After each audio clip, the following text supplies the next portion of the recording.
ৰাজ্য চৰকাৰৰ কৰ্মচাৰীসকলৰ বাবে জনাব বিচাৰিছোঁ এটা ডাঙৰ খবৰ। প্ৰতিজন কৰ্মচাৰীলৈ জৰুৰী।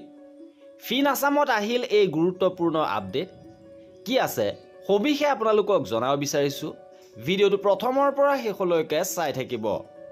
কৰ্মচাৰীসকলৰ বাবে আহিছে এই ভাল খবৰ। অসম চৰকাৰে ঘোষণা কৰা অনুসৰি এজন কৰ্মচাৰীয়ে আগতীয়াকৈ নিজৰ দৰমহা ল'ব পাৰিব। ইতিমধ্যে তাৰ প্ৰক্ৰিয়া আৰম্ভ কৰিছে। কৰ্মচাৰীসকলে ফিন আছামত নিজৰ এমপ্লয়ী আই ডি আৰু পাছৱৰ্ড ব্যৱহাৰ কৰি লগ ইন কৰিলে ইয়াত সংলগ্ন কৰি দিয়াৰ দৰে দেখিবলৈ পাব।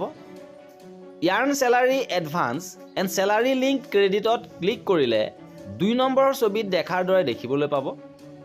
অৱশ্যে কেতিয়াৰ পৰা এই এডভান্স চেলাৰী ড্ৰ' কৰিব পৰা যাব তাৰ সবিশেষ জানিবলৈ অফিচিয়েলি ন'টিছ অহালৈ অপেক্ষা কৰিব লাগিব।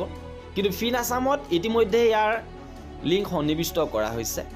এডভান্স চেলাৰী অপশ্যনৰ লিংক ফিন আছামত আপোনালোকে লগ ইন কৰিলে দেখিবলৈ পাব। আৰু খুব কম দিনৰ ভিতৰতে কৰ্মচাৰীসকলে নিজৰ প্ৰয়োজনত এডভান্স চেলাৰী ল'ব পাৰিব। আৰু নিশ্চিতভাৱে কৰ্মচাৰীসকলৰ বাবে এয়া সুখবৰ। কৰ্মচাৰীসকলৰ সকলো খবৰ পাই থাকিবৰ বাবে আমাৰ চেনেলটো ছাবস্ক্ৰাইব কৰি ৰাখিব। ভিডিঅ'টো শেষলৈকে চোৱাৰ বাবে বহুত ধন্যবাদ।